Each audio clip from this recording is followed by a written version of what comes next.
More often than not, when children struggle in school with numbers, spelling, or learning in general, they are described as dull or unintelligent.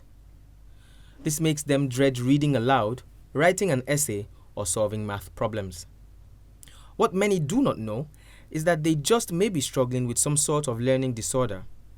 Learning disorders or disabilities are umbrella terms for a wide variety of learning problems. Common among such problems is dyslexia. So dyslexia is a specific learning difficulty that affects the skills required for reading, writing, and spelling. It's specific in that it relates to something in particular. It's not a general learning difficulty, it's specific to language. So it's like a language processing disorder.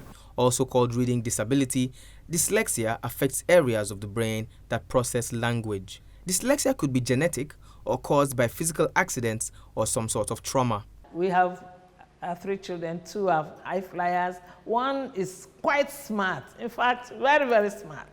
But along the line, we noticed that he wasn't meeting up with age-appropriate milestones. About 3, he had an accident, collision with an Okada, and so he was treated. In 2-3 days, he was out, he was okay, but it was later we learned that we should have done an MRI and all that. We didn't know, just like most parents don't know. Symptoms of dyslexia may include late talking, learning new words slowly, and delay in learning to read, amongst others. Dyslexia is not a disease that needs to be cured. It is a condition that people learn to live with till adulthood. And where properly managed, it becomes advantageous to the dyslexic. Sadly, in Africa, not many dyslexics like to openly talk about their condition for fear of stigmatization. This makes it difficult for knowledge and information about dyslexia to spread far and quickly. About 90% of Nigerian teachers don't know anything about dyslexia. For those that know, they probably have heard the word, but they can't even identify it.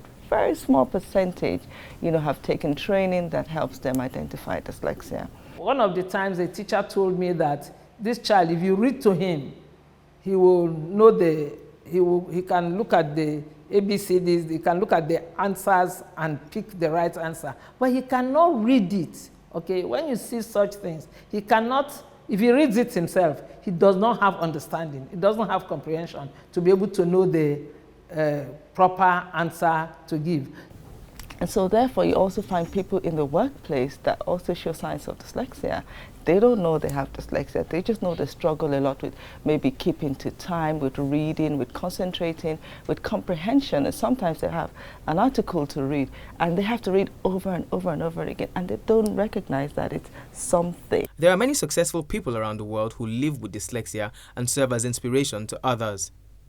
Some of them include Whoopi Goldberg, the late Muhammad Ali, Danny Glover, Octavia Spencer, Will Smith, Richard Branson, Jennifer Aniston, Steven Spielberg, amongst others.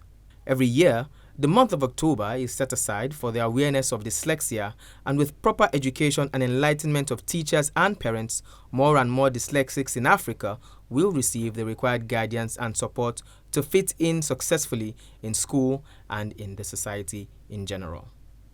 Bernard Akede, New Central Lagos.